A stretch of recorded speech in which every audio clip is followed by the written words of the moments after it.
ท่านผู้ชมเมื่อเว้าถึงระเบิดที่ยังตกข้างนับตั้งแต่ป่างสงครามที่สิ้นสุดลงแต่ว่าระเบิดที่ยังตกข้างเป็นจำนวนมหาศาลอยู่สาธารณรัฐประชาธิปไตยปฏิรูปของพวกเขาในแต่ละปียังมีพ่อแม่ประชาชนได้รับผลกระทบบ่ว่าจะได้รับบาดเจ็บหรือว่าเสียชีวิตที่สำคัญแม้นเนื้อที่ทำการผลิตนี่แม้นยังมีจำนวนหลายเลยที่ยังมีระเบิดตกข้างอยู่เจ้าแม่นแล้วท่านผู้ชมเฮามาที่บทรายงานเกี่ยวกับระเบิดที่บ่ทันแตกของคณะกรรมการคุ้มครองแห่งชาติเพื่อแก้ไขปัญหาระเบิดบ่ทันแตกที่ตกค้างอยู่สาธารณรัฐประชาธิปไตยประชาชนลาวได้ให้ฮู้ว่าอิงตามอัตราส่วนเฉลี่ยต่อหัวคนสาธารณรัฐประชาธิปไตยประชาชนลาวถือเป็นประเทศที่ถูกระเบิดทิ่มใส่นักหน่วงที่สุดในโลกในระหว่างสงครามอินโดจีนปี 1964 หา 1973 ศัตรูผู้หุกหานได้ทิ่มระเบิดใส่ลาวหลายกว่า 580,000 เทื่อรวมน้ำหนักกว่า 2 ล้านต้น มีระเบิดย่อยกว่า 270 ล้านลูก ในนั้นประมาณ 80 ล้านลูกยังบ่ทันแตกและกระจายอยู่ที่ใต้ดินตั้งแต่ปี 1964 เป็นต้นมามีผู้เคราะห์ร้ายหลายกว่า 50,000 กรณีและมีผู้เสียชีวิต 30,000 คนโดย 20,000 กรณีเกิดขึ้นหลังสงครามแต่ปี 1973 ซึ่ง 40 ส่วนร้อยของผู้เคราะห์ร้ายแม่นเด็กน้อยปัจจุบัน 42 เมืองจาก 46 เมืองทุกยากในทั่วประเทศยังเป็นเขตที่มีระเบิดบ่ทันแตกตกค้างซึ่งเป็นอุปสรรคหลักต่อการดำรงชีวิตและการพัฒนาเศรษฐกิจสังคมตั้งแต่ปี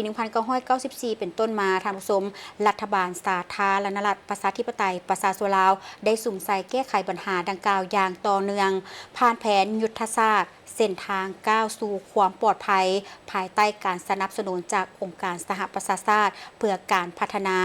UNDP บรรดาผู้ให้ทุนผู้ดำเนินงานเก็บกู้ระเบิดบ่ทันแตกและองค์การจัดตั้งทางสังคมได้ร่วมกันพัฒนาแผนยุทธศาสตร์การโฆษณาศึกษาความเสี่ยงจากระเบิดบ่ทันแตก EORE ปี 2027 หา 2030 เพื่อเป็นแผนแม่บทระยะยาวในการสร้างความปลอดภัยชุมชนทั่วประเทศเจ้าและพร้อมเดียวกันนี้เว้าถึงว่าคะแนนการศึกษาทางผู้ชมเสริมสารเข้ากันในหลักสูตรของการเรียนการสอนชั้นประถมมัธยมและก็วิทยาลัยครูส่วนทางด้านอันนี้มันเว้าถึงแผนงานเนาะแผนงาน